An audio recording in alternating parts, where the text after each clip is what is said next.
Assalamualaikum warahmatullahi wabarakatuh. Selamat berjumpa Bapak Ibu, Saudara sekalian, peserta pendidikan profesi guru BPG BK. Semoga Bapak Ibu senantiasa sehat dan bahagia dimanapun berada. Pada kesempatan yang semoga berbahagia ini, saya akan mencoba menyampaikan dan juga menjelaskan tutorial menyusun rencana pelaksanaan layanan atau RPL. Secara khusus nanti akan lebih fokus pada layanan dasar dan akan dispesifikkan menjadi tutorial menyusun RPL kegiatan bimbingan klasikal atau RPL bimbingan klasikal. Akan coba saya jelaskan sekilas terlebih dahulu Bapak Ibu semuanya. Bapak Ibu dapat melihat template-nya atau formatnya pada modul. Ini adalah format RPL yang digunakan ataupun yang berlaku pada saat ini. Bapak Ibu juga dapat melihat format atau template-nya pada pedoman operasional penyelenggaraan BK baik SMP maupun SMA ataupun SMK.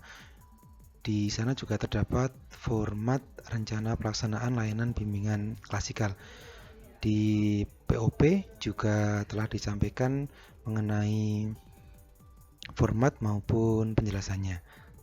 Baik Bapak Ibu semuanya, kembali lagi pada template ataupun format RPL bimbingan klasikal ini, yang mana akan terdapat beberapa kolom ataupun terdapat beberapa bagian. Bapak Ibu bisa mencermatinya. Secara umum ada sampai dengan N, namun sebenarnya kalaupun Bapak Ibu juga telah membaca pada modul, setiap komponen ini, setiap bagian ini dapat terbagi menjadi komponen inti dan juga komponen penunjang. Sehingga walaupun nanti misalkan ada kemungkinan format RPL-nya berubah, namun ada bagian-bagian yang itu tidak akan berubah, artinya tetap ada sebagai komponen inti. Yang pertama adalah komponen pada tujuan umum dan juga tujuan khusus. Ini komponen inti yang walaupun nanti kemungkinan akan berubah, misalkan ada kebijakan yang baru, namun tujuan umum maupun tujuan khusus itu selalu ada. Lalu yang kedua, menjadi komponen inti yang kedua berkaitan dengan materi layanan. Materi layanan ini juga menjadi komponen inti yang mana selalu akan ada. Di bagian yang ketiga berkaitan dengan metode teknik, ini nanti juga akan berkaitan dengan pelaksanaan, karena pelaksanaan itu akan relevan dengan bagian metode dan juga teknik. Ini juga harus ada menjadi komponen inti. Yang keempat, media dan juga alat. Dan yang kelima, komponen inti yang terakhir, Bapak Ibu, adalah di bagian evaluasi. Sehingga 5 komponen itu dapat diartikan walaupun nanti misalkan ada perubahan ataupun dengan format yang lain, misalkan di sekolah ataupun di wilayah lain ada format yang lainnya, maka 5 elemen itu atau 5 komponen itu senantiasa ada. Mari coba kita akan telusuri satu persatu untuk video tutorial ini. Baik, kita akan coba membuat RPL bimbingan klasikal. Ini contohnya masih kosong Bapak Ibu semuanya, coba kita isi satu persatu. Yang pertama ini adalah di bagian komponen layanan. Bapak Ibu dapat mengisikan pada komponen layanan ini misalkan layanan dasar atau layanan perencanaan individual maupun layanan responsif. Ini disesuaikan dengan komponen layanan Bapak Ibu semuanya, sesuai dengan program BK yang Bapak Ibu susun. Karena ini klasikal dan bimbingan klasikal itu ada di layanan dasar, maka di bagian komponen layanan saya isikan layanan dasar. Lalu pada bidang layanan dapat diisi 4 bidang, baik pribadi, sosial, belajar maupun karir. Kesempatan kali ini saya coba membuat tutorialnya untuk bidang layanan belajar. Berikutnya topik layanan ini disesuaikan dengan analisis kebutuhan. Kebetulan Yang saya gunakan tutorial ini adalah berkaitan dengan asesmen kebutuhan dan juga kebutuhan peserta didik atau SKKPD, standar kompetensi kemandirian, berkaitan dengan belajar dengan cara cerdas dan juga efektif. Ini kami jadikan sebagai topik layanan pada kesempatan video tutorial ini. Fungsi layanan, Bapak Ibu bisa mencoba mengaitkan dengan fungsi-fungsi BK, bisa pemahaman, pencegahan, pengembangan, maupun pengentasan. Dalam konteks ini sesuai dengan bidang maupun sesuai dengan topik layanan, fungsi layanannya yakni pemahaman dan juga pengembangan. Beranjak kita ke komponen inti yang pertama yakni tujuan umum. Tujuan umum ini disesuaikan dengan yang menjadi tujuan dikaitkan dengan standar kompetensi kemandirian peserta didik, bahwa di sana ada beberapa kompetensi dasar perkembangan dan juga tujuan umum itu disesuaikan juga dengan topik layanan. Dalam kesempatan ini, tujuan umum yang kami coba susun adalah mengembangkan pengetahuan dan keterampilan sesuai dengan kebutuhannya untuk mengikuti pelajaran. Ini adalah kebutuhan yang kami jadikan tujuan umum. Sedangkan tujuan khusus diturunkan atau di breakdown dari tujuan umum. Ada beberapa hal yang penting ketika menyusun tujuan khusus. Bapak dan Ibu belum memperhatikan taksonomi Bloom untuk memastikan kata kerja yang sesuai dengan tujuan khusus yang Bapak Ibu sedang susun atau sedang kembangkan. Bapak Ibu bisa melihat taksonomi Bloom pada modul ataupun pada internet. Contohnya adalah misalkan di level kognitif ini dengan kode C, yakni ada C1 sampai dengan C6, dari pengetahuan sampai dengan kreasi. Ini adalah level taksonomi Bloom, di mana yang level paling dasar itu level mengetahui dan level paling tinggi adalah level mengkreasi. Ketika menyusun tujuan khusus, Bapak Ibu belum perhatikan kira-kira di level taksonomi Bloom atau di ranah kognitif yang mana, C1, C2, C3 atau C6. Yang penting diperhatikan seringkali ketika pada pendidikan dasar sering digunakan C1 sampai dengan C3, sering dikenal dengan LOTS atau Lower Order Thinking Skill, ataupun sedangkan pendidikan menengah dan juga pendidikan tinggi seringkali yang digunakan C4, C5 dan juga C6, atau sering kenal dengan istilah HOTS atau High Order Thinking Skill. Dalam kesempatan kali ini yang kami gunakan yakni C2, peserta didik atau konselor dapat menjelaskan, jadi kata kerjanya menjelaskan pengertian belajar di level C2. Yang selanjutnya ini A adalah tujuan khusus berkaitan dengan ranah afektif. Bapak Ibu juga bisa melihat tabelnya pada modul atau pada internet.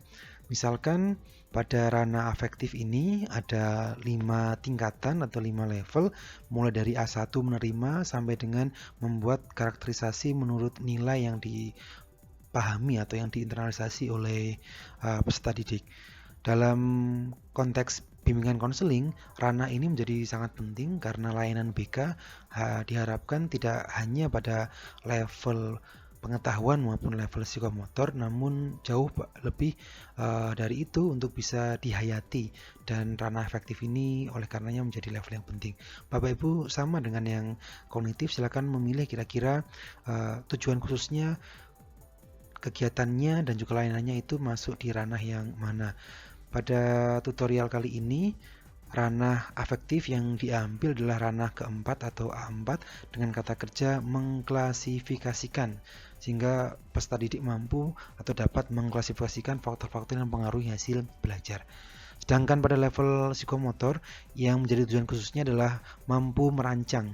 Merancang ini pada level 2, ini bisa diamati dari kode yang ada tertera pada setelah huruf P. Bapak Ibu juga bisa melihat tabelnya pada modul ataupun pada internet. Ini ranah kerja psikomotor atau ranah psikomotor mulai dari meniru sampai dengan membuat naturalisasi. Dan P2 itu berkaitan dengan level memanipulasi, dan kata kerjanya Bapak Ibu bisa pilih pada tabel tersebut mana yang sekiranya sesuai. pada kesempatan kali ini merancang menjadi kata kerja yang sesuai, sehingga harapannya yang jadi tujuan khusus peserta didik dapat merancang strategi belajar dengan cerdas dan efektif melalui metode mind mapping. Sasaran layanan Bapak Ibu bisa isikan sekiranya mana siswa kelas berapa misalkan, atau bisa kelas 11, 12, 13 dan seterusnya. Materi layanan ini adalah dampak atau diturunkannya dari tujuan khusus, sehingga materi ini untuk mendukung pencapaian tujuan. Sekali lagi perlu dipastikan Bapak Ibu, materi layanan disusun atau dipilih untuk menunjang tujuan layanan. Pada kesempatan kali ini ada 3 materi, yakni pengertian belajar, faktor-faktor yang mengaruhi hasil belajar, dan juga strategi belajar dengan cerdas dan efektif. Untuk waktu, silakan dapat diisi 2 kali pertemuan atau 1 kali pertemuan. Sumbernya dapat diisi buku-buku ataupun artikel ataupun internet yang sesuai dengan materi yang didapatkan. Dan metode teknik ini penting diperhatikan Bapak Ibu semuanya. Bapak Ibu bisa mengisi metode dan juga tekniknya dengan cara-cara strategi. Bapak Ibu bisa nanti mempelajari di modul yang keempat. Saya memberikan tips untuk metode dan juga teknik, tidak hanya metode ceramah, namun menggunakan metode yang bisa untuk mengembangkan kreativitas siswa ataupun yang berfokus pada student center learning, metode pembelajaran aktif dan juga kolaboratif. Lalu untuk media alat Bapak Ibu semuanya, kira-kira apa yang dibutuhkan? Di sini ada proyektor, ada laptop, PowerPoint, mind mapping, karena nanti kebetulan saya akan menggunakan mind map berkaitan dengan investasi kelompok, dan juga saya juga menggunakan lembar kerja siswa. Pelaksanaan ini adalah breakdown atau turunan dari metode dan juga teknik itu, dan ada beberapa tahapan ataupun rangkaian kegiatan yang itu bisa Bapak Ibu tuliskan. Secara umum ada 3 tahapan, yakni tahapan awal, tahapan inti, dan juga tahapan penutup. Mari coba kita akan bahas satu persatu. Pada tahapan awal ada beberapa hal yang dilakukan, yakni guru BK memberikan pernyataan tujuan, diawali dengan salam, membina hubungan baik, menjawab dan menyampaikan kabar, lalu menyampaikan tujuan layanan, dan di situ juga dituliskan kegiatan peserta didiknya. Lalu guru BK juga menjelaskan langkah-langkahnya, langkah-langkah kegiatan, langkah-langkahnya, lalu juga ada kontrak atau kesepakatan bisa diisi, misalkan hari ini akan melakukan kegiatan layanan dan kita sepakat dengan melakukannya dengan cara yang baik. Ini bisa diisikan langkah-langkah atau bertanggung jawab. Mengarahkan kegiatan, Bapak Ibu bisa mengisikan misalkan dengan melakukan apresiasi atau menjelaskan kembali, bisa mengajak brainstorming untuk memulai. Tahap transisi ini digunakan untuk mengecek kesiapan peserta didik. Ketika dia siap, maka bisa menuju pada tahapan inti atau tahapan yang nanti sesuai dengan tahapan yang telah dipilih. Untuk kesempatan kali ini akan kami sesuaikan dengan tahapan grup investigasi. Tahapan lainnya dapat disesuaikan dengan metode-metode yang lain. Tahapan inti, silakan. Ini adalah saya sesuaikan dengan tahapan investigasi. Bapak Ibu semuanya, ada beberapa poin-poin yang saya jabarkan. Bapak Ibu sekali lagi menyesuaikan dengan metode yang digunakan.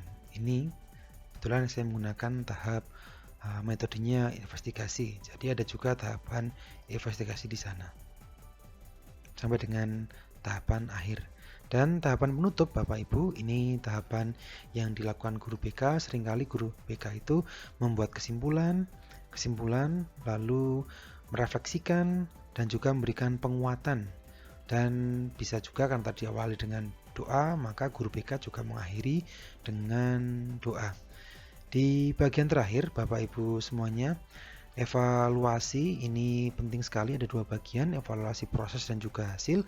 Silakan Bapak Ibu bisa menuliskannya. Evaluasi proses adalah berkaitan dengan proses kegiatan, menanyakan refleksi, UCA itu juga adalah evaluasi proses. Kalaupun evaluasi hasil, pasca itu ataupun pasca layanan menjadi hasil apa yang akan dievaluasi. Terakhir Bapak Ibu, lampiran dapat diisi lampiran yang dibutuhkan. lampiran-lampiran yang kiranya sesuai dengan metode yang digunakan ataupun tahapan yang digunakan. Barangkali itu Bapak Ibu semuanya yang bisa coba saya jelaskan. Bapak Ibu juga bisa melihat contoh RPL ini pada modul yang Bapak Ibu bisa baca. Terima kasih. Jangan lupa bahagia Bapak Ibu semuanya. Sekali lagi semoga bermanfaat.